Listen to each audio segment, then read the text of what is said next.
বাংলাদেশে 2024 সালে একটা গণঅভ্যুত্থান হয়েছে, শ্রীলঙ্কায় কিছুদিন আগে একটা গণঅভ্যুত্থান হয়েছে, নেপালে বাংলাদেশের গণঅভ্যুত্থানের পরে একটা গণঅভ্যুত্থান হয়েছে, এবং পৃথিবীর আরো বিভিন্ন দেশে আমরা দেখছি ইউথদের, বিশেষ করে জেনজি যাদেরকে আমরা বলি, জেন আলফা যাদেরকে বলি, তারা রাজনৈতিকভাবে সচেতন হয়ে উঠছে।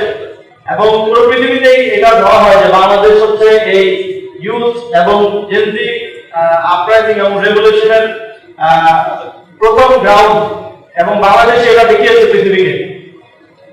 আমরা খুব রিসেন্টলি দেখছি যে দেশগুলোতেই এই ক্ষমতা হস্তান্তরের গণতান্ত্রিক প্রক্রিয়া আর কাজ করছে না, এবং গণতান্ত্রিক প্রক্রিয়াকে নানাভাবে নষ্ট করে ফেলা হয়েছে। আমরা রিসেন্টলি দেখেছি ভারতের পশ্চিমবঙ্গে নির্বাচন হয়েছে, 90 লাখ ভোটারকে ভোটার তালিকা থেকে বাদ দিয়ে দেওয়া হয়েছে।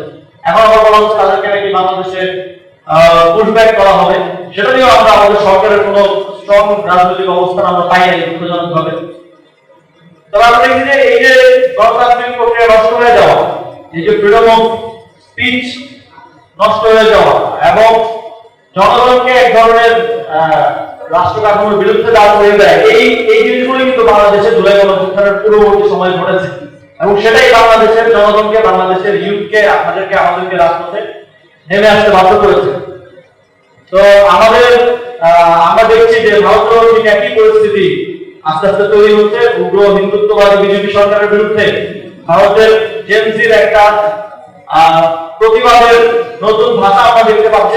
এটা সোশ্যাল মিডিয়া দিয়ে শুরু হয়েছে, কিন্তু সামনের দিনে যে কোনো ধরনের এই ধরনের বক্তব্য কিংবা এই ধরনের জনগণকে মুখোমুখি দাঁড় করে দেওয়ার প্রেক্ষাপটে আমরা তো দেখবো যে সেখানে আমাদের বন্ধুরা, আমাদের প্রজন্মের যারা আছে, তারা রাজপথে নেমে আসবে এবং এই উগ্র হিন্দুত্ববাদীদেরকে উপমহাদেশ থেকে বিতাড়িত করবে।